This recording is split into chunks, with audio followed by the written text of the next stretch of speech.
최근 티벳과 위구르의 심상치 않은 움직임에 베이징이 발칵 뒤집혔습니다. 한국어 학원을 즉시 폐쇄하라. 중국이 쏟아부은 돈 2,800조 원, 위구르 감시 카메라 4억 대, 티벳 승려 재교육 수용소 1,200개, 세계 역사상 가장 정교하고 가장 비싼 문화 말살 시스템이었습니다. 그런데 이 2,800조짜리 시스템에 균열을 낸 건 미국도 유럽도 아니었습니다. 맨발로 히말라야를 넘은 티벳 난민들이 전 재산을 걸어 배우기 시작한 건 한국어였습니다. 우리 사찰을 부순 나라의 말을 왜 배우겠습니까? 그런데 더 충격적인 건 따로 있었습니다. 카자흐스탄에서 저항운동을 이어가던 위구르 청년들이 같은 시기에 똑같은 선택을 하고 있었습니다. 접점 하나 없는 두 민족이 동시에 같은 언어를 골랐습니다. 한국이 끝내 독립을 포기하지 않았듯 우리도 끝까지 한거 하겠습니다. 그리고 이 사실을 파악한 중국 공안부의 내부 보고서에는 단 한 줄이 적혀 있었습니다. 새벽 4시에 전화가 울렸습니다.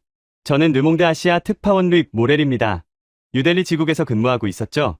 발신자는 인도 북부 다람살라에서 활동하는 프리랜서 기자 파블로 세라노, 티벳 망명 커뮤니티 전문 취재로 업계에서 꽤 인정받는 사람이었습니다.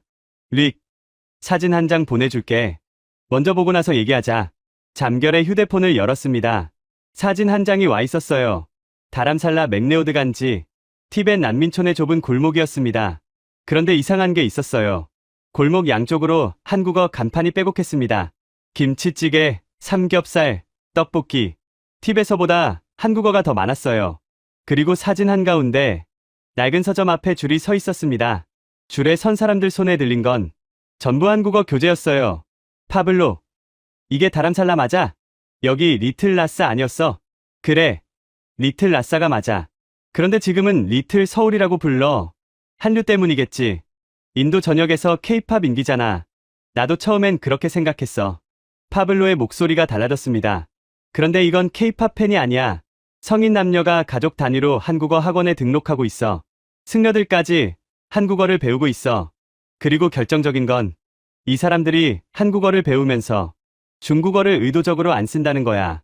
의도적으로 중국어로 말 걸면 아예 대답을 안 해. 한국어 아니면 티베트어나 힌디어로만 응대해. 서점에 가봤는데 중국어 교재가 한 권도 안 보여. 전부 한국어 교재로 바뀌어 있어. 그건 취업 때문 아니야? 한국 공장 가려고 EPS 토픽 준비하는 거지. 나도 처음엔 그렇게 생각했어. 그래서 학원 원장을 만나봤거든. 수강생 중에 중국어를 같이 배우는 사람이 단 한 명도 없대. 한 명도. 왜? 파블로가 잠시 말을 끊었습니다. 자기 사찰을 부순 나라의 말을 왜 배우겠냐고.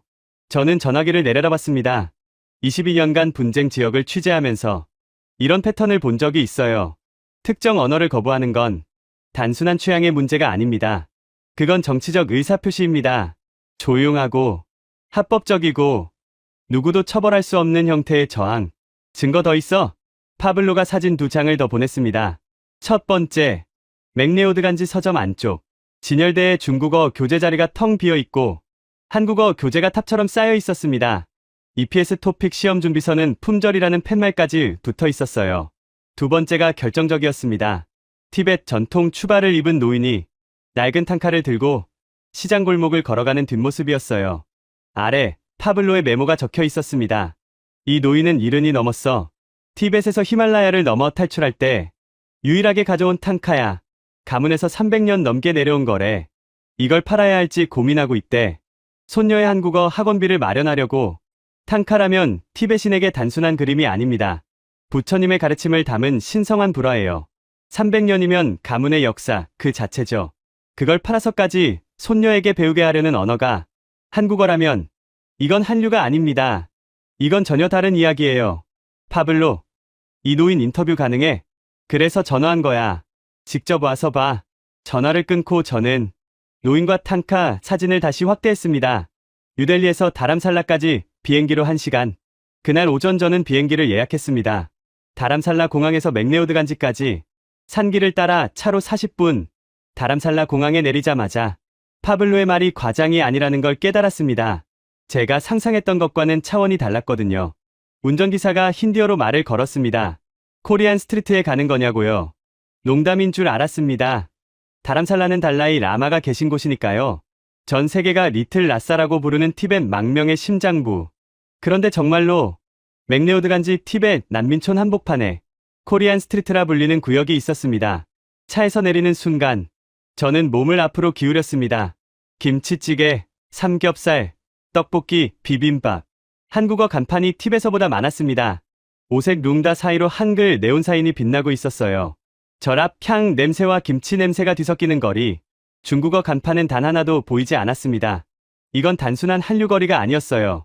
중국어가 의도적으로 지워진 거리였죠. 가장 먼저 들른 곳은 서점이었습니다. 파블로가 사진으로 보내줬던 바로 그곳. 직접 보니 사진보다 훨씬 충격적이었어요. 입구부터 한국어 교재가 탑처럼 쌓여 있었고 EPS 토픽 시험 준비서는 품절이라 다음 입구 미정이라는 팻말이 붙어 있었습니다. 중국어 교재는 어디 있나요? 제가 묻자 서점 주인이 묘한 표정을 지었습니다. 쉰대 팁의 남성이었어요. 저쪽 구석에 있긴 한데 먼지만 쌓여요.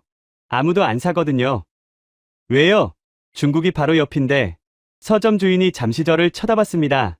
외국인 기자라는 걸 눈치챈 것 같았어요. 목소리를 낮추며 말했습니다.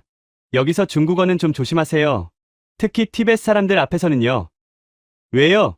중국어를 쓰면 표정이 변합니다. 좋지 않은 쪽으로요. 서점 주인은 그 이상 말하지 않았습니다. 하지만 그 표정, 목소리를 낮추는 방식, 주변을 살피는 눈빛, 22년간 분쟁 지역을 취재하며 수없이 봐왔던 그 반응이었어요. 두려움과 분노가 동시에 섞인 얼굴. 이건 단순히 중국어가 인기 없는 게 아닙니다. 이 사람들에게 중국어는 특정한 감정을 건드리는 언어인 거예요. 서점을 나와 거리를 걸었습니다. 한국어 학원이 세 블록 안에 4곳이나 있었어요.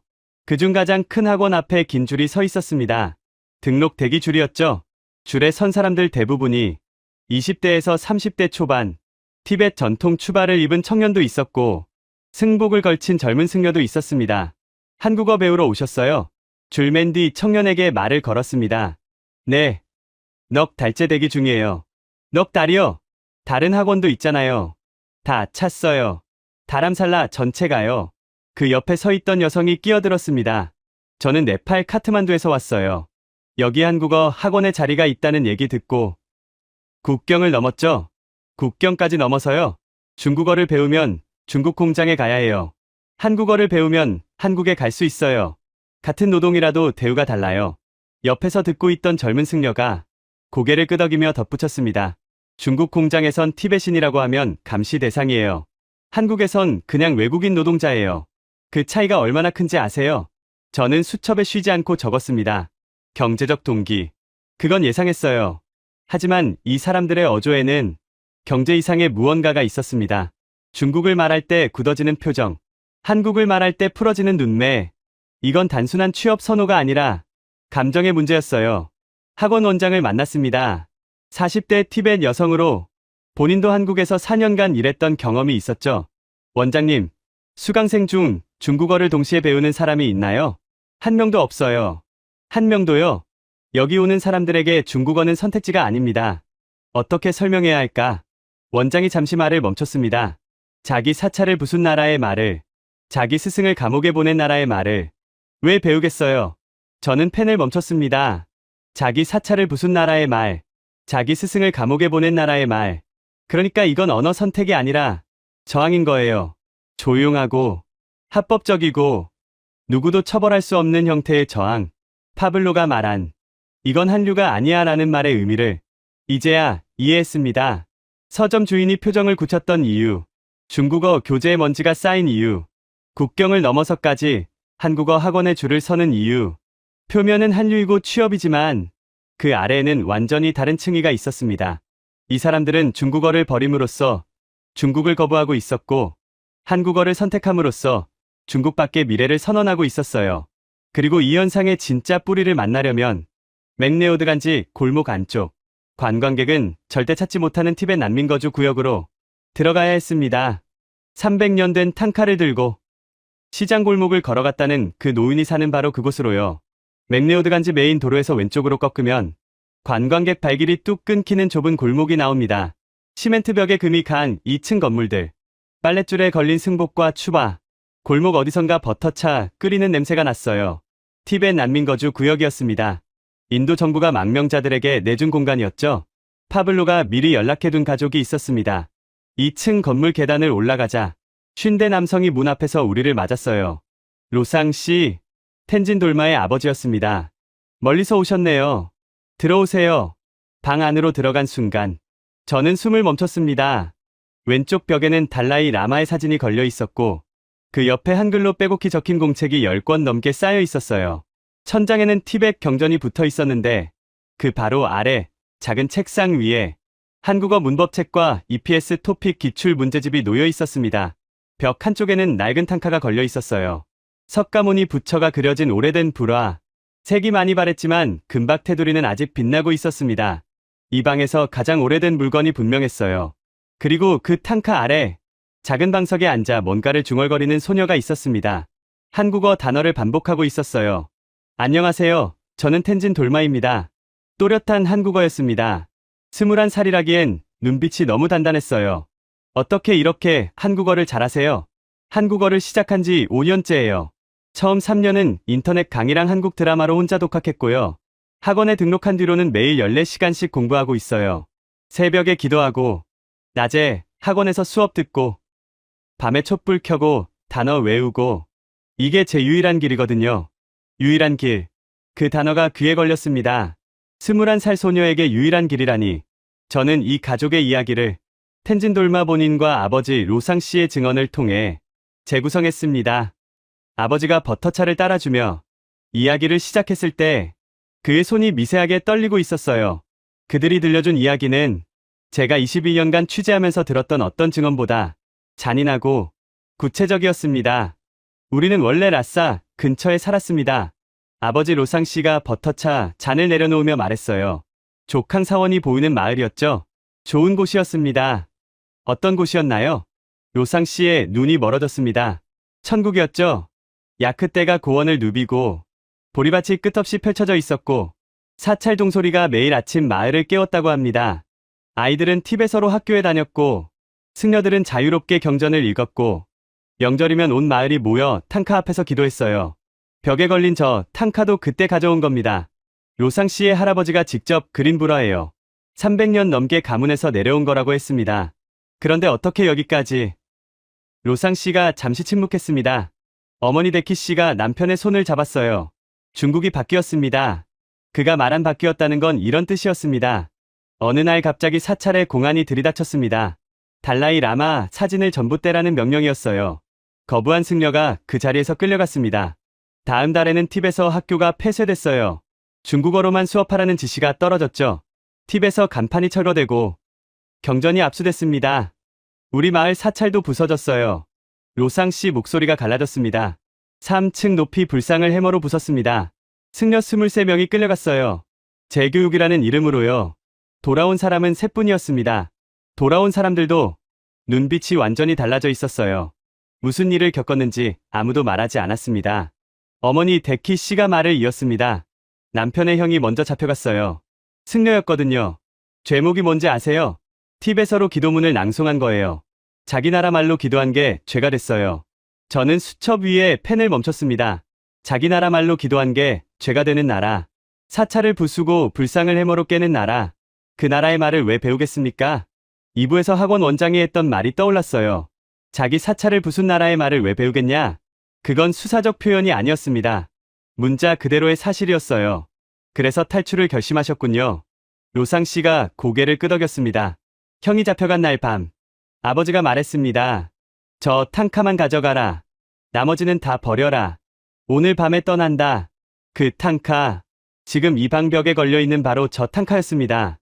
300년의 세월이 담긴 불화, 할아버지가 그리고 아버지가 지키고 로상 씨가 짊어지고 히말라야를 넘은 그림. 저는 탕카를 올려다봤습니다. 색이 바랜 석가모니의 얼굴이 이 가족이 겪은 모든 걸 알고 있는 것 같았어요. 그리고 이 가족은 그날 밤 라싸를 떠났습니다. 텐진 돌마와 아버지 로상 씨의 증언을 바탕으로 그날 밤을 재구성하면 이렇습니다. 탈출은 자정에 시작됐습니다. 야크는 두고 갈 수밖에 없었어요. 12마리 전부, 집도 보리밭도 대대로 살아온 땅도 가져갈 수 있는 건 몸에 지닌 것뿐이었습니다. 그런데 아버지의 아버지, 할아버지 체링 씨가 한 가지를 포기하지 않았어요. 탕카를 가죽통에 넣어 등에 묶었습니다. 다른 건 다 버려도 이것만큼은 안 된다. 할아버지가 직접 그린 불화, 가문의 역사이자 300년 기도의 증거. 라싸 축제 때마다 사찰에 걸었던 그 탕카를 이른이 넘은 노인이 등에 졌습니다. 국경까지는 히말라야를 넘어야 했어요. 네팔 쪽으로 빠지는 산길, 해발 5,000m가 넘는 고갯길이었습니다. 가족은 밤에만 이동했습니다. 중국 공안의 순찰을 피해야 했으니까요. 낮에는 바위 틈에 숨었어요. 텐진 돌마는 그때 11살이었습니다. 아버지 등에 엎혀서 고개를 넘었어요. 숨소리를 죽여야 했어요. 텐진 돌마가 말했습니다. 순찰대가 지나갈 때 아버지가 제 입을 손으로 막았어요. 동생 양채는 어머니 품에서 울음을 참고 있었고요. 그때 제가 11살이었는데 그 순간만큼은 100살이 된 기분이었어요. 사흘 밤을 걸었습니다. 해발 5,000m에서는 산소가 부족해서 한 걸음 내딛는데 온 힘을 쏟아야 했어요. 할아버지가 제일 힘들었습니다.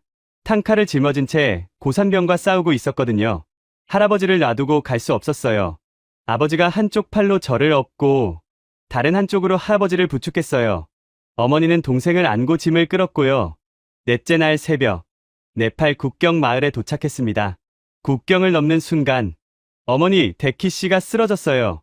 탈진이었습니다. 할아버지가 탕카통을 내려놓고 하늘을 올려다봤습니다. 그리고 한마디 했어요. 부처님이 우리를 여기까지 데려왔다. 네팔에서 인도로, 인도에서 다람살라로, 다람살라에 도착했을 때 가족에게 남은 건 탕카 한 점과 몸뚱이뿐이었습니다. 야크 12마리도 없고 보리밭도 없고 사찰도 없고 고향의 풍경도 없었어요. 남은 건 등에 져서 히말라야를 넘은 300년 된 부처님 한 분뿐이었습니다.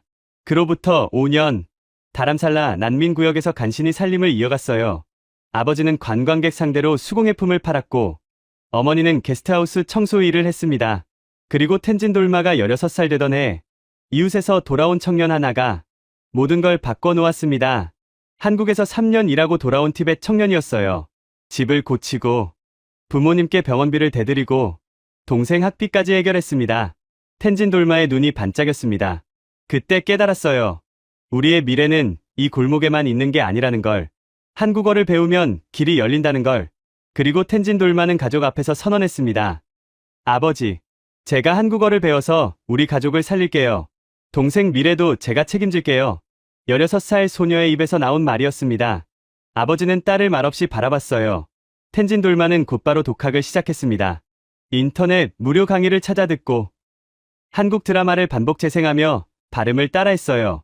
하지만 독학만으로는 시험을 통과할 수준에 미치지 못했습니다. 체계적인 교육이 필요했어요. 하지만 한국어 교육은 이 가족에게 사치 중의 사치였습니다. 다람살라 한국어 학원 한 달 학비가 아버지 월수입의 절반이었고 교재 한 세트가 한 달씩 뛰었어요. 돈이 없었습니다. 방법이 없었습니다. 그런데 이 소녀는 포기하지 않았습니다. 그리고 이 가족이 내린 결단은 제가 22년 기자 경력에서 들은 어떤 이야기보다 무겁고 잔인했습니다. 3년간 독학으로 기초를 다졌지만 한계는 분명했습니다.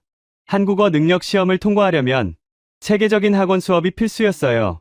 그러던 어느 날 운명을 바꾸는 순간이 찾아왔습니다. 텐진 돌마가 21살이 되던 해 티벳 최대 명절 로사르였습니다. 티벳 역세에 온 가족이 모인 자리에서 할아버지 체링 씨가 갑자기 일어났습니다. 이른이 넘은 노인이 가족 전원을 둘러보았습니다. 좁은 방 안에 3대가 모여 앉아 있었어요.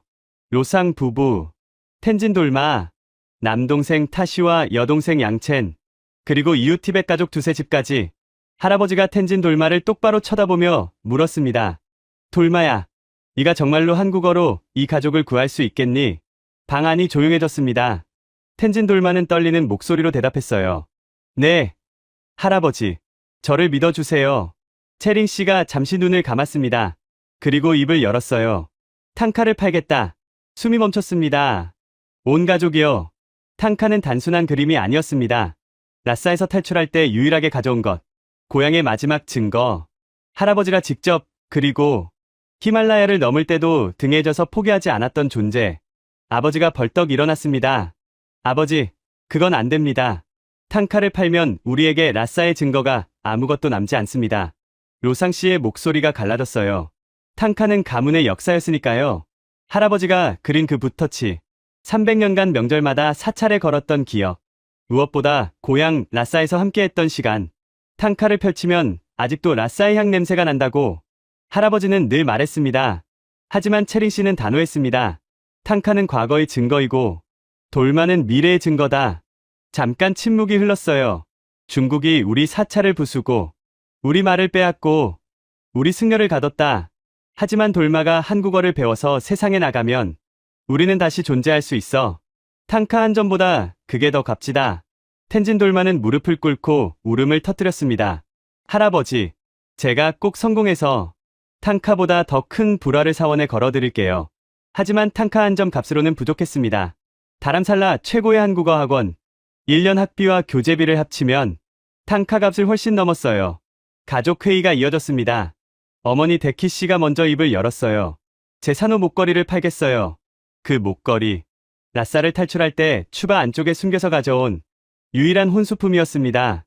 티벳 전통 산호와 녹송석으로 만든 어머니에게서 딸로 대대로 내려온 장신구였어요. 데키 씨의 손이 떨렸지만 목소리는 흔들리지 않았습니다. 아버지도 결심했어요. 올해 수공예품 재고를 전부 팔자. 관광 비수기라 헐값이겠지만 남동생 타씨가 말했습니다. 18살이었어요. 누나, 내가 학교 그만두고 일할게. 누나가 성공하면 그때 다시 공부하면 되잖아. 막내 양첸도 자기 링세를 팔겠다고 했어요. 티벳 전통 현악기, 16살 아이가 아끼던 악기를. 안 돼.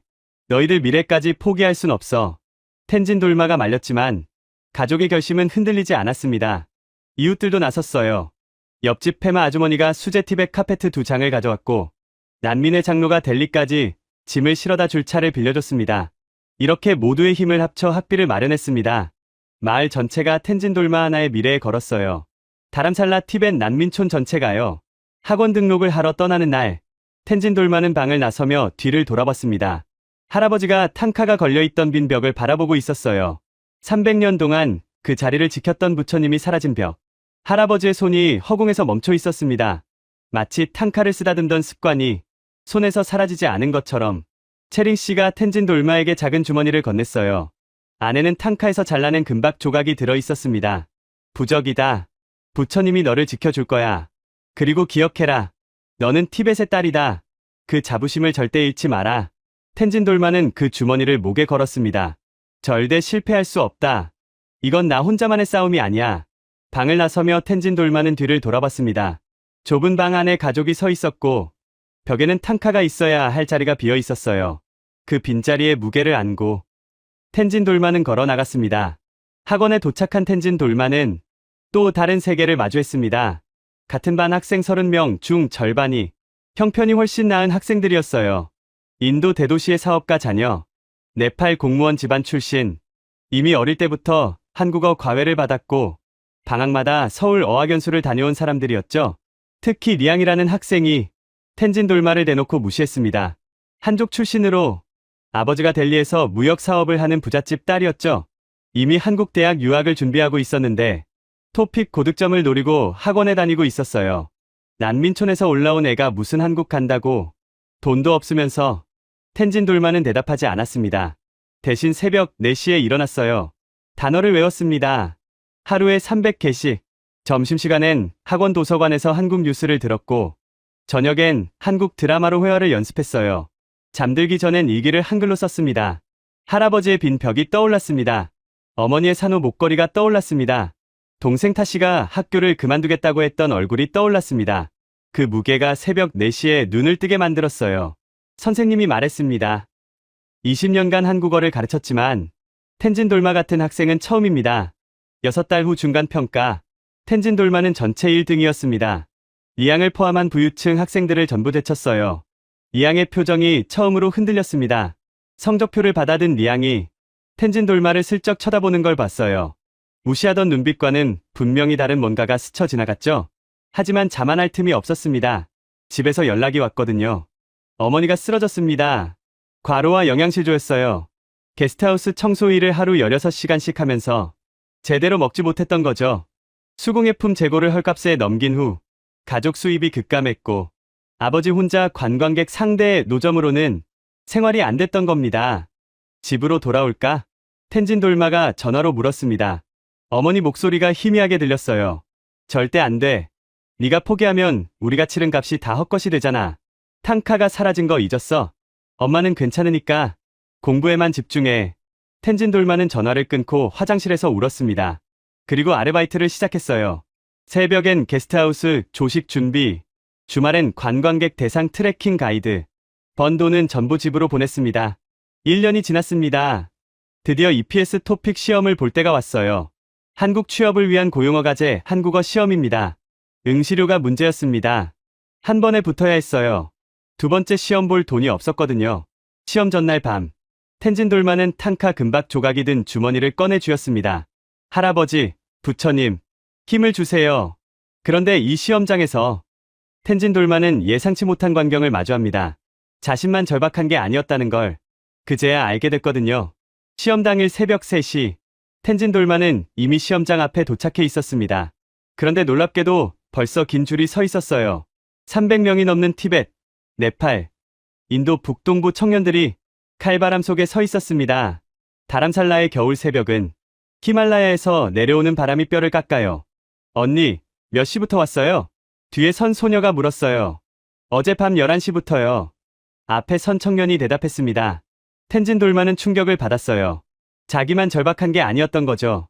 줄을 서며 주변 사람들과 이야기를 나눴습니다. 누군가는 아버지의 가게를 접어서 학원비를 마련했고, 누군가는 4년째 시험에 도전하고 있었어요. 누군가는 결혼 자금을 전부 한국어 공부에 쏟아부었다고 했죠. 우리는 전사들이에요. 한 청년이 말했습니다. 한국어로 싸우는 전사들이죠. 중국이 우리한테서 빼앗은 미래를 한국어로 되찾는 거예요. 오전 8시, 시험장 문이 열렸습니다. 그런데 안에 들어가자 모두 경악했어요. 난방이 완전히 꺼져 있었습니다. 감독관이 미안한 표정으로 말했지만 시험은 예정대로 진행한다고 했죠. 장갑 끼고 봐도 됩니까? 안 됩니다. 부정행위로 간주합니다. 손가락이 얼어붙는 추위 속에서 3시간 동안 시험을 봐야 했습니다. 연필을 잡은 손이 떨려서 글씨가 제대로 써지지 않았어요. 옆자리 수험생이 10분 만에 포기하고 나갔습니다. 이건 사람이 볼 수 있는 환경이 아니야. 하지만 텐진 돌마는 일어나지 않았어요. 우리 가족이 전 재산을 팔았어. 할아버지가 탕카를 포기했어. 내가 여기서 포기할 순 없어. 장문 시간. 주제는 내가 한국에 가고 싶은 이유였습니다. 텐진 돌마는 떨리는 손으로 또박또박 썼어요. 저는 티벳과 한국을 잇는 다리가 되고 싶습니다. 우리 할아버지가 히말라야를 넘은 것처럼 저는 바다를 건너 새로운 길을 열고 싶습니다. 시험이 끝났을 때 텐진 돌마의 손은 감각이 없었습니다. 하지만 마음은 뜨거웠어요. 시험장을 나오자 이양이 서 있었습니다. 중간평가 이후 텐진 돌마를 대하는 태도가 조금 달라져 있었지만 여전히 솔직하지 못한 아이였어요. 너 같은 애가 붙을 리 없어. 난 이미 한국에 삼촌이 있거든. 텐진 돌마는 대답하지 않았어요. 결과가 말해줄 테니까요. 한 달 후, 결과 발표날 전화가 왔습니다. 학원 선생님이었어요. 돌마야, 축하해. 네가 전체 2등이야. 정말이요? 제가요? 247점. 거의 만점이야. 1등이랑 1점 차이야. 텐진 돌마는 바닥에 주저앉아 울었습니다. 곧바로 집에 전화했어요. 엄마, 아빠, 제가 해냈어요. 전화기 너머로 온 가족이 우는 소리가 들렸습니다. 이웃들이 몰려와 축하 잔치가 열렸고 이양이 찾아왔습니다. 한동안 말없이 서 있더니 고개를 숙이며 작은 목소리로 말했어요. 내가 틀렸어. 너는 정말 대단해. 이양의 눈가가 붉어져 있었습니다. 무시하고 비꼬던 그 아이가 처음으로 진심을 보여준 순간이었어요. 하지만 이건 시작일 뿐이었습니다. 진짜 한국에 가야 했으니까요. 그리고 한국이라는 나라는 텐진 돌마가 상상했던 것과는 완전히 달랐습니다. 여기서부터는 텐진 돌마가 저에게 직접 들려준 이야기입니다. 한국에서의 첫날부터 그 소녀는 모든 것을 기억하고 있었어요. 출국 전날, 할아버지가 텐진 돌마를 불렀습니다. 한국에 가면 힘든 일이 많을 거다. 외롭고 차별받을 수도 있어. 하지만 기억해라. 너는 티벳의 딸이다. 히말라야를 넘은 가문의 피가 흐르고 있어. 그 자부심을 절대 잃지 마라. 공항에서 어머니는 텐진 돌마를 꼭 안았어요. 건강이 제일이야. 돈은 천천히 벌어도 돼. 동생 타시가 울먹였습니다. 누나, 나도 곧 한국어 배울게. 비행기 안에서 텐진 돌마는 한순간도 눈을 감지 못했어요. 구름 위의 햇살이 새로운 세계로 가는 문처럼 보였습니다. 인천공항의 거대한 유리 천장, 움직이는 보도, 수많은 사람들, 모든 게 압도적이었습니다. 안내문을 찾아 두리번거리는데 누군가 한국어로 말을 걸었어요. 어디서 오셨어요? 공항 자원봉사자 아주머니였습니다. 인도에서요. 안산으로 가야 하는데요. 어머, 혼자 왔어요? 씩씩하네. 우리 아들도 외국에서 일하고 있어서 남의 일 같지 않아요. 따뜻한 말 한마디가 가슴에 스며습니다. 한국이라는 나라가 차갑지만은 않구나. 하지만 안산공단에 도착하자 풍경이 완전히 달라졌어요. 회색 공장 건물, 매캐한 공기, 지친 표정의 노동자들. 인천공항의 화려함과는 딴판이었습니다. 여기가 기숙사입니다. 회사 직원이 안내한 곳은 컨테이너를 개조한 건물이었어요. 방 하나에 4명, 룸메이트는 베트남, 캄보디아, 네팔에서 온 여성들이었습니다. 한국어 할 줄 알아? 네팔에서 온 수니타가 물었어요. 네, 조금요. 우와, 대단하다. 우리는 한국어 몰라서 고생이야. 그날 밤 침대에 누워 천장을 봤습니다. 고향이 그리웠어요. 어머니가 만들어주던 모모, 아버지의 버터차, 동생들 웃음소리, 탕카 금박 조각을 만지며 생각했어요. 내가 정말 잘 온 걸까? 다음날 첫 출근, 텐진 돌마에게 배정된 건 안산의 전자부품 공장이었습니다. 40대 중반의 오 팀장이 맞았어요. 텐진 돌마 씨, 어디서 왔다고? 인도요. 뭐? 인도? 퉁명한 반응이었습니다. 작업장은 거대했어요. 컨베이어 벨트가 쉴 새 없이 돌아가고 수백 명이 부품을 조립하고 있었습니다. 텐진 돌마에게 맡겨진 건 휴대폰 부품 검수. 하루 10시간, 같은 자세로 서서 불량품을 골라내는 일이었죠. 1시간 만에 목이 아팠고 2시간이 지나자 다리가 부었습니다. 급식당에서 혼자 밥을 먹었습니다. 한국인 직원들은 쳐다보지도 않았고 외국인 노동자들도 나라별로 따로 앉았어요. 김치찌개를 받았는데 한 숟갈 먹자마자 눈물이 터졌어요. 너무 매워서이기도 했고 너무 외로워서이기도 했습니다. 왜 울어? 옆 테이블에서 누군가 비웃었어요. 김치도 못 먹으면서 한국 왜 왔어?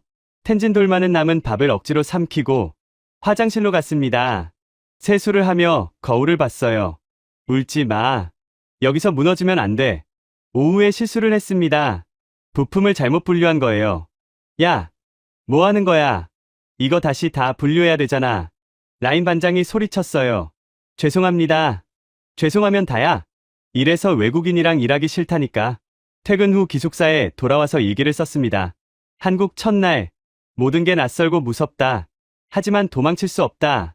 내가 짊어진 무게가 너무 크다. 탕카의 무게, 할아버지의 무게, 가족의 희망의 무게. 내일은 더 잘할 거다. 반드시. 석 달이 지나자 작업 속도가 빨라졌고 불량률도 줄었어요. 오 팀장이 처음으로 인정했습니다. 텐진 돌마 씨, 일 잘하네. 다른 외국인보다 훨씬 낫네. 하지만 그 작은 인정도 잠시. 여전히 점심은 혼자. 회식에도 초대받지 못했죠. 한국 생활 6달째. 텐진 돌마는 여전히 혼자였습니다. 그러던 어느 날 뜻밖의 인물이 나타났습니다. 텐진 돌마 씨, 새로 전근 온 강태선 과장이었어요. 40대 중반, 안경 쓴 평범한 회사원. 하지만 평범하지 않은 게 하나 있었습니다. 인도에서 왔다고 들었어요. 혹시 티벳 출신이에요? 텐진 돌마는 경계했습니다. 6달간 한국인 상사에게 좋은 기억이 없었으니까요. 네. 그런데요. 제가 역사를 좋아하거든요. 특히 불교 전파 쪽이요. 강 과장의 눈이 반짝였어요. 신라 시대에 해초라는 승려가 있었어요. 인도까지 걸어가서 불교 성지를 순례한 사람이죠. 왕호천 축국전이라는 여행기를 남겼는데 거기 티벳 이야기도 나와요. 혹시 해초 아세요? 텐진 돌마의 눈이 커졌습니다. 한국에서 이런 질문을 받은 건 처음이었어요. 그럼요. 해초 스님은 다람살라에서도 유명해요. 한국 승려가 1000년도 더 전에 우리 땅을 지나갔다는 게 티벳 사람들에게는 굉장히 의미가 있거든요. 그리고 신라의 불교도 원래는 인도에서 시작된 거잖아요. 티벳 불교와 한국 불교가 같은 뿌리라는 거예요. 강 과장의 입이 벌어졌습니다. 그걸 아세요? 저도 그 부분이 궁금했는데 한국 사찰에 가면 만다라가 있거든요. 그게 티벳 탕카랑 비슷하다는 생각을 했었어요. 맞아요. 탕카가 한국에서는 탱화로 발전한 거예요. 같은 전통이에요. 두 사람은 점심시간 내내 대화를 나눴습니다. 텐진 돌마가 한국에 온 뒤 처음으로 누군가와 진짜 대화를 한 거였어요. 사실 저희 할아버지가 함경북도 출신이에요. 강 과장이 말했습니다. 6.25 전쟁 때 남쪽으로 내려오셨는데 고향이 청진이거든요. 거기에도 옛날 불교 사찰이 있었대요. 저도 고향을 잃은 가족 출신이에요. 텐진 돌마는 놀랐어요. 그럼 우리 둘 다 고향을 잃은 사람이네요. 그러게요. 강 과장이 웃었습니다. 어쩌면 1000년도 더 전에 해초 스님이 걸었던 길 어딘가에서 우리 조상이 만났을지도 몰라요. 그날부터 강 과장은 텐진 돌마의 멘토가 됐습니다. 텐진 돌마 씨, 한국 회사 문화를 알려드릴게요. 빨리빨리가 중요하고 선후배 관계가 핵심이에요. 커피 심부름 같은 건 신입이 하는 거예요. 외국인이라고 예외 없어요. 오히려 더 열심히 해야 인정받죠? 텐진 돌마는 조언대로 했습니다. 매일 일찍 와서 청소하고 커피 심부름을 자청했어요. 무시하던 동료들이 조금씩 달라지기 시작했죠. 어느 날 회식이 있었습니다. 텐진 돌마는 역시 초대받지 못했지만 강 과장이 나섰어요. 텐진 돌마 씨도 우리 팀이잖아요. 같이 가죠. 삼겹살집에서 난생 처음 소주를 마셨습니다. 쓰고 독했지만 함께 한다는 게 기뻤어요. 텐진 돌마 씨, 노래 하나 해봐요. 오 팀장이 말했습니다. 평소와 다른 목소리였어요. 텐진 돌마는 티벳 민요를 불렀습니다. 히말라야의 바람과 야크 방울 소리를 담은 노래였어요. 고향을 떠난 사람이 언젠가 돌아가겠다고 맹세하는 노래. 모두가 조용해졌습니다. 와, 진짜 좋다. 누군가 박수를 쳤어요. 가사는 모르겠는데 뭔가 가슴이 먹먹해. 강 과장이 설명했습니다. 고향을 잃은 사람의 노래래요. 언젠가 꼭 돌아가겠다는. 분위기가 달라졌어요. 오 팀장이 말했습니다. 미안해요. 텐진 돌마 씨. 그동안 차갑게 대했네. 나도 전라도 시골에서 서울 올라와서 고생했거든. 사투리 때문에 놀림받고. 그날 밤, 텐진 돌마는 한국에 온 뒤 처음으로 소속감이라는 걸 느꼈습니다. 강태선이라는 한 사람의 따뜻함이 만들어낸 기적이었어요. 주말엔 함께 박물관에 가서 불교 미술 전시를 받고 가끔은 강 과장 가족과 저녁을 먹기도 했습니다. 아빠, 이 언니가 티벳에서 온 언니야? 강 과장의 딸 수아가 물었어요. 그래. 아주 먼 나라에서 혼자 왔대. 우와. 언니 티벳 말 가르쳐줘요. 텐진 돌마는 아이에게 간단한 티벳어를 가르쳐줬고 수아는 금세 따라했습니다. 오랜만에 마음이 따뜻해졌어요. 어느 날 강 과장이 진지하게 말했습니다. 텐진 돌마 씨, 야간 대학 다녀보는 게 어때요? 경영학이나 무역학, 외국인 근로자 장학금 제도도 있어요. 그리고 이렇게 덧붙였습니다. 기억하세요. 한국에서 성공하려면 실력도 중요하지만 사람과의 관계가 더 중요해요. 진심은 언제나 통하거든요. 그 말이 얼마나 옳았는지 텐진 돌마는 곧 깨닫게 됩니다. 그리고 그 깨달음은 야근하며 끓인 라면 한 그릇에서 시작됐습니다. 강 과장의 도움으로 서류를 준비했고 안산대학교 야간 경영학과에 50% 장학금까지 받고 합격했어요. 낮엔 공장, 저녁 6시부터 밤 10시까지 수업, 과제는 새벽에, 하루 수면 시간이 4시간도 안 됐습니다. 2년째 되던 해 한국어 능력 시험 토픽 6급에 합격했어요. EPS 토픽과는 다른 시험으로 외국인이 받을 수 있는 가장 높은 급수였죠. 소식이 회사에 퍼지자 사장님이 직접 텐진 돌마를 불렀어요. 자네 정말 대단하네. 우리 회사 남아시아 사업부에서 일해보지 않겠나? 단순 노동자에서 정규직 사원으로 텐진 돌마가 꿈에 그리던 기회였습니다. 어느 날 밤 긴급 주문이 들어와 야근을 했습니다. 공장에 텐진 돌마와 강 과장 둘만 남아 있었어요. 배고프죠? 라면이라도 끓입시다. 휴게실에서 강 과장이 라면을 끓였어요. 김치와 계란을 넣는 한국식으로. 텐진 돌마 씨, 티벳에서는 라면에 뭐 넣어 먹어요? 저희는 야크 건조육을 넣어요. 그리고 모모라고 티벳식 만두가 있는데 그 소를 라면에 넣기도 해요. 모모, 혹시 있어요? 텐진 돌마가 가방에서 작은 통을 꺼냈습니다. 어머니가 보내준 거였어요. 고향 생각날 때 먹으라고. 모모 속재료를 라면에 넣었습니다. 야크 고기와 향신료가 들어간 만두소. 한 입 먹고 서로를 쳐다봤어요. 이거 대박인데요. 강 과장이 감탄했습니다. 김치 매운맛이랑 야크 고기 풍미가 이렇게 어울릴 줄은 몰랐어요. 완전히 새로운 맛이에요. 텐진 돌마도 놀랐어요. 한국 라면의 매운맛과 티벳 모모의 깊은 향이 이렇게 어울릴 줄은 몰랐거든요. 그날 밤 두 사람은 라면 한 그릇을 나눠 먹으며 많은 이야기를 했습니다. 사실 저도 어릴 때 가난했어요. 강 과장이 말했어요. 아버지가 북에서 내려오신 실향민이라 아무것도 없었죠. 라면이 최고의 음식이었어요. 저희 가족은 라면 살 돈도 없었어요. 한국 라면이 인도에서는 비싼 수입품이거든요. 한국 오면 매일 먹을 수 있을 거라고 생각했어요. 두 사람이 웃었습니다. 서로 다른 나라 다른 배경이지만 라면 한 그릇에 담긴 삶의 무게는 같았어요. 이거 사업 아이템 되지 않아요? 강 과장이 갑자기 말했습니다. 모모 라면, 티벳 한국 퓨전. 모모 비빔밥도 되겠네요. 티벳 버터차 라떼도 괜찮을 것 같은데 텐진 돌마도 신이 났어요. 티벳 전통 유제품 추라랑 한국 떡을 섞어도 맛있을 것 같아요. 주말마다 퓨전 요리를 실험했고 동료들에게 맛을 보여줬습니다. 반응이 폭발적이었어요. 이거 진짜 맛있다. 오 팀장이 엄지를 들었습니다. 소문이 퍼져서 안산 다문화거리 축제에 참가하게 됐어요. 텐진 돌마의 히말라야 퓨전 푸드라는 부스를 열었죠. 첫날 준비한 100인분이 2시간 만에 동났습니다. 음식으로 국경을 넘는 거네요. 축제 조직위원장이 감탄했어요. 지역신문에 기사가 났고 식품회사에서 연락이 왔습니다. 모모라면 레시피를 사고 싶습니다. 야근하며 끓여 먹던 라면 한 그릇이 이렇게 큰 기회가 될 줄은 상상도 못했어요. 계약금으로 학자금 대출을 갚고 가족에게 더 많은 돈을 보낼 수 있게 됐습니다. 이 모든 게 과장님 덕분이에요. 텐진 돌마가 감사 인사를 하자 강 과장이 웃었어요. 아니에요. 텐진 돌마 씨가 가진 문화와 제가 가진 문화가 만났을 뿐이에요. 이게 진짜 다문화 아닐까요? 텐진 돌마는 깨달았습니다. 자신이 더 이상 단순 노동자가 아니라는 걸, 무언가를 만들어 낼 수 있는 사람이라는 걸, 그리고 그 힘은 자기 자신을 넘어 같은 고통을 겪고 있는 수백 명의 티벳, 동포들을 향하게 됩니다. 텐진 돌마는 자신의 성공을 혼자만 누리고 싶지 않았습니다. 안산 원곡동, 다문화 거리, 이곳에 티벳 출신 이주민들이 상당수 살고 있었어요. 대부분 텐진 돌마처럼 꿈을 안고 왔지만 언어 장벽과 문화 차이에 막혀 고통받고 있었죠. 텐진 돌마는 주말마다 무료 한국어 교실을 열기 시작했습니다. 처음엔 작은 식당 한 켠에서 5명으로 시작했어요. 한국어는 어렵지 않아요. 제가 할 수 있었으면 여러분도 할 수 있어요. 입소문이 퍼졌습니다. 한 달 만에 20명, 2달 만에 50명이 넘었어요. 안산시 다문화 지원센터에 도움을 요청했더니 센터장이 반겼습니다. 텐진 돌마 씨 같은 분이 필요했어요. 정식 강사로 모시고 싶습니다. 수강생 중에 가슴 아픈 사연이 많았어요.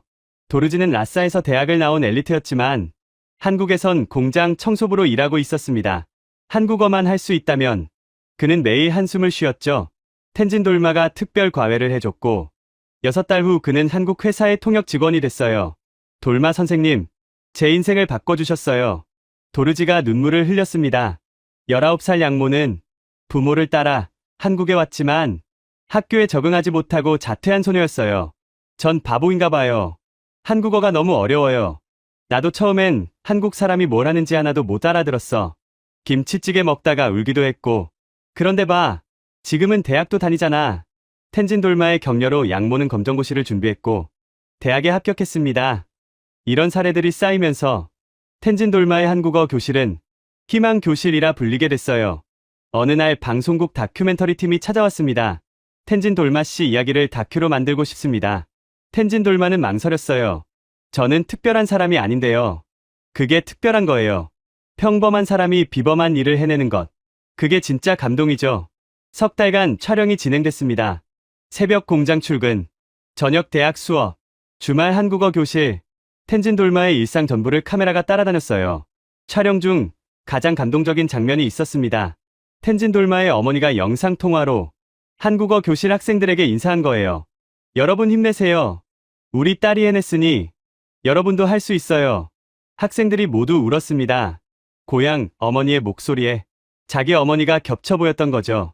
다큐멘터리 제목은 히말라야의 딸, 한국어의 기적이었습니다. 방송 직후 온라인에서 화제가 됐어요. 이런 사람이 진짜 영웅이다. 텐진 돌마 씨 보고 반성했다. 나는 뭐 하고 사나. 댓글이 수천 개 달렸습니다. 안산시장이 직접 찾아왔어요. 텐진 돌마 씨가 안산의 자랑입니다.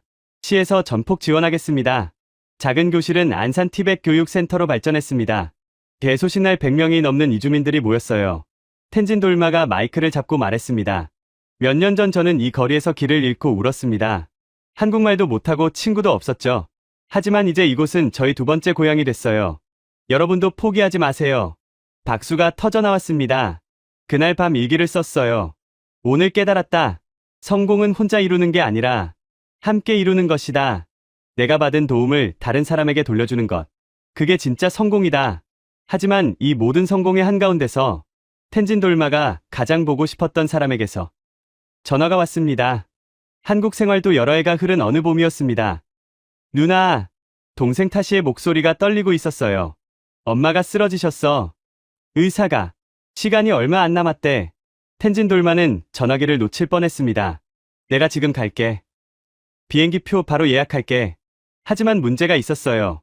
비자 갱신 시기와 겹쳤고 출국하면 재입국이 어려울 수 있었습니다.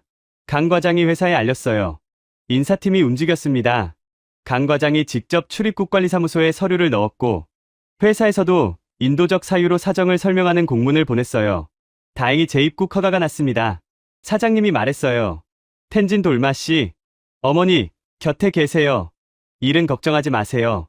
회사에서 경조사비까지 챙겨줬습니다. 인천공항으로 가는 길, 처음 한국에 왔을 때가 떠올랐습니다. 그때는 희망을 안고 한국에 왔는데 이제는 슬픔을 안고 고향으로 돌아가는 거였죠. 델리에서 다람살라까지 차로 달렸습니다. 비행기 안에서 어머니와의 기억이 떠올랐어요. 떠나던 날 어머니가 했던 말. 건강이 제일이야. 돈은 천천히 벌어도 돼. 토픽 6급 합격 소식을 전했을 때 전화기 너머로 기뻐하시던 목소리. 다큐멘터리가 방송됐을 때 우리 딸이 텔레비전에 나왔대 하고 온 난민촌에 자랑하셨다는 이야기. 다람살라에 타시가 나와 있었습니다. 오래간만에 본 동생은 어른이 되어 있었어요. 누나, 빨리 가자. 엄마가 기다리고 있어. 난민 구역까지 골목을 달렸습니다. 텐진 돌마는 한마디도 못했어요. 그냥 탕카 금박 부적이 든 주머니를 꽉 쥐고 있었습니다. 방에 도착했을 때 이웃 사람들이 모여 있었습니다. 텐진 돌마를 보자 모두 길을 열어줬어요. 어머니는 침대에 누워 있었지만 텐진 돌마를 알아봤습니다. 힘겹게 손을 들어 딸의 얼굴을 쓰다듬었어요. 우리 딸 왔구나. 보고 싶었어. 텐진 돌마는 어머니 손을 잡고 울었습니다. 엄마, 미안해. 더 자주 와야 했는데. 아니야. 네가 한국에서 잘하고 있다는 것만으로도 엄마는 행복했어. 어머니가 베개 밑에서 낡은 편지 봉투를 꺼냈어요. 이거 네가 한국에서 보낸 첫 편지야. 매일 읽었어. 외울 정도로. 텐진 돌마는 편지를 펼쳤습니다. 한국에 도착하고 얼마 안 돼서 쓴 편지였어요. 엄마, 한국은 정말 신기한 나라예요. 높은 건물, 빠른 지하철, 그리고 김치라는 매운 음식. 너무 매워서 울었어요. 모든 게 낯설지만 전 잘할 수 있을 것 같아요. 우리 가족을 위해서, 엄마를 위해서 꼭 성공할게요. 어머니가 미소 지었습니다. 약속 지켰구나. 네가 자랑스러워. 사흘 동안 텐진 돌마는 어머니 곁을 떠나지 않았어요. 한국 생활 이야기를 들려주고 사진을 보여주고 한국 음식도 만들어 드렸습니다. 이게 김치야. 어머니가 맛보며 웃었어요. 네가 처음에 울었다던 그 매운 음식이구나. 맛있네. 이웃 사람들도 찾아왔어요. 돌마 덕분에 우리 아들도 한국어 공부 시작했어. 네가 길을 열어줬잖아. 어머니는 자랑스러워했습니다. 내 딸이 이 마을의 희망이 됐구나. 마지막 날 밤, 어머니가 텐진 돌마를 불렀습니다. 딸아, 엄마가 가도 슬퍼하지 마. 네가 잘 사는 게 엄마의 천국이야. 작은 주머니를 건넸어요. 안에 산호 귀걸이가 있었습니다. 이거 우리 집안에서 대대로 내려온 거야. 라싸에서 나올 때 추바 안에 숨겨서 가져왔어. 이제 네 거야. 언젠가 네 딸에게 물려주렴. 다음 날 새벽, 어머니는 평화롭게 눈을 감았습니다. 텐진 돌마의 손을 잡은 채로 장례식에 수백 명이 모였어요. 텐진 돌마가 한국에서 보낸 돈으로 난민촌에 정수시설을 설치한 것을, 아이들 학비를 대준 것을 모두 기억하고 있었습니다. 난민의 장로가 추도사를 읽었어요. 당신의 딸이 우리 마을을 바꿨습니다. 텐진 돌마는 티벳과 한국을 잇는 다리입니다.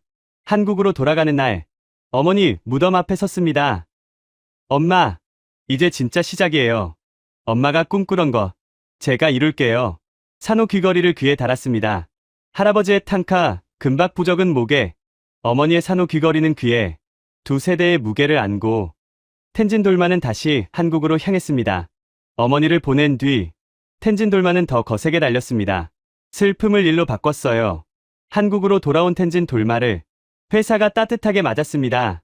텐진 돌마 씨, 힘내요. 우리가 가족이잖아요. 강 과장이 위로했어요. 새로운 프로젝트가 맡겨졌습니다. 인도 다람살라 한국문화센터를 여는 일이었어요. 양국 관계자를 만나고 현지 업체와 협상하고 통역과 번역을 도맡았습니다. 센터가 문을 열었을 때 텐진 돌마는 할아버지에게 약속을 지켰습니다. 나사 최고의 탕카 화가에게 의뢰한 새 탕카를 다람살라 사원에 복납한 거예요. 할아버지 체링 씨는 눈물을 글썽이며 말했습니다. 탕카를 판 건 내 인생 최고의 결정이었구나. 넌 그림이 아니라 우리 가족의 미래를 가져다 줬어. 동생 타시는 서울의 대학교 경영학과에 합격했어요. 텐진 돌마가 학비를 지원했습니다. 누나가 닦아놓은 길을 따라가는 거야. 막내 양첸도 한국어 공부를 시작했습니다. 나도 곧 갈 거야. 우리 삼남매가 티벳과 한국을 잇는 거지. 그리고 이 대목에서 말씀드려야 할 것이 있습니다. 텐진 돌마의 이야기를 정리하면서 저는 더 큰 질문이 떠올랐습니다. 중국은 왜 이 사람들의 마음을 얻지 못했을까? 돈은 충분했습니다. 그런데요. 같은 시기 카자흐스탄 알마티에서도 놀라운 일이 벌어지고 있었습니다. 위구르 망명 커뮤니티가 티벳과 똑같은 선택을 하고 있었던 겁니다. 중국어를 조직적으로 거부하고 한국어를 배우기 시작한 거예요. 서점에서 중국어 교재가 사라지고 한국어 교재가 그 자리를 채웠습니다. 학원 대기만 석 달, 가축을 팔아 학원비를 마련하는 가정, 국경을 넘어 한국어 학원에 등록하는 청년들, 다람살라에서 본 풍경과 판박이었어요. 알마티 위구르 학원 원장이 말했습니다. 자기 가족을 가둔 나라의 말을 왜 배우겠습니까? 티벳에서 들은 것과 같은 대답이었습니다. 중국에 탄압받는 두 민족이 수천 킬로미터 떨어진 곳에서 서로 모르는 채로 같은 언어를 선택한 겁니다. 그 언어가 한국어였습니다. 같은 시기 중국은 어떻게 하고 있었을까요? 중국은 아프가니스탄 아이나크 구리 광산에 오랜 세월 막대한 자금을 투자했습니다. 결과는요. 구리 한 톤도 캐지 못했어요. 현지 부족의 반발과 치안 불안에 돈만 쏟아붓고 신뢰는 얻지 못한 거죠. 파키스탄에는 1대1로 수백억 달러를 퍼부었습니다. 그런데 파키스탄 주재 중국인들이 테러의 표적이 됐어요.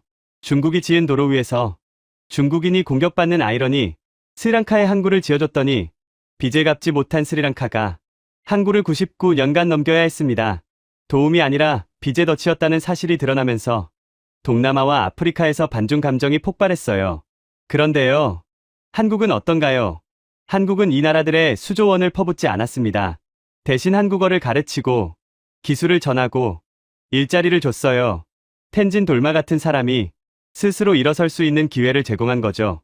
텐진 돌마 한 명의 성공 이후 티벳 커뮤니티에서 수백 명이 한국어를 선택했습니다. 위구르에서도 같은 일이 벌어졌어요. 강제가 아니라 자발적으로요. 돈으로 산 충성이 아니라 기회로 얻은 신뢰였어요.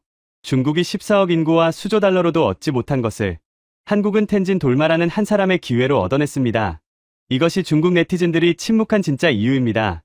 어느 날 UN 아시아 청년 포럼에서 텐진 돌마에게 연설 요청이 왔습니다. 주제는 이주 노동자에서 글로벌 리더로 텐진 돌마는 수백 명의 청중 앞에 섰습니다. 목에는 탕카, 금박, 부적, 귀에는 어머니의 산호 귀걸이, 그리고 이렇게 말했어요. 저는 중국이 가둔 언어 속에서 태어났습니다. 티베서를 쓰면 감시받고 중국어를 강요받았죠. 하지만 저는 한국어를 선택했습니다. 한국어는 저를 가두지 않았어요. 한국어는 저를 세상 밖으로 꺼내줬습니다. 언어는 단순한 소통 도구가 아닙니다. 언어는 자유의 열쇠입니다. 그리고 한국은 그 열쇠를 기꺼이 나눠준 나라였습니다. 가족의 전 재산. 그게 제가 가진 전부였습니다.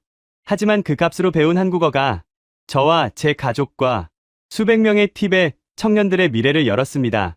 중국은 돈으로 충성을 샀습니다. 하지만 충성은 돈이 마르면 끝납니다. 한국은 기회를 줬습니다. 기회로 얻은 신뢰는 영원합니다. 청중석이 조용해졌습니다. 그리고 박수가 터져나왔어요. 연설이 끝나고 한 기자가 물었습니다. 텐진 돌마 씨, 만약 다시 선택할 수 있다면 역시 한국어를 선택하시겠습니까? 텐진 돌마는 잠시도 망설이지 않았어요. 100번이라도 다시 선택할 겁니다. 한국어는 제 운명을 바꾼 언어니까요. 여러분, 지금까지 르몽드 특파원 릭 모렐의 추적을 함께 하셨습니다. 어떠셨습니까?